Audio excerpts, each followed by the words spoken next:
சிவனை வணங்குவதை விட சிவாலயத்திற்கு திருப்பணிகள் செய்வது சிறப்பு, உழவாரப்பணி செய்வது சிறப்பு.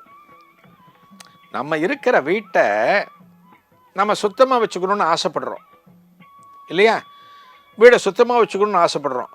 அதே எண்ணம் அவரவர்கள் கிராமத்தில் அவரவர்கள் ஊர்களில் இருக்கக்கூடிய கோவில்களும் சுத்தமாக இருக்கணும் அப்படிங்கிற சிந்தனை நமக்கு வரணும்.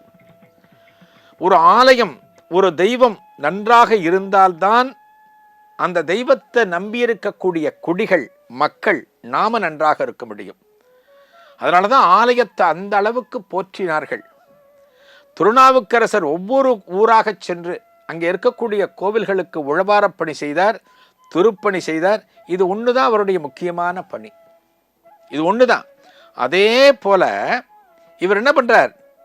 கணநாதர் தான் இருக்கக்கூடிய இடத்துல சீர்காழியிலே இருந்து கொண்டு சுற்று வட்டாரத்தில் என்ன தேவைனாலும் அதை செய்வார்.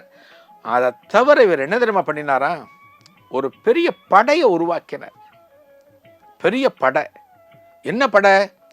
இறைவனுக்கு கைங்கரியம் செய்யுகிற எண்ணம் இருக்கக்கூடிய அன்பர்களை ஒருங்கிணைத்து அவர்களுக்கு போதிய பயிற்சிகளை கொடுக்கிறார்.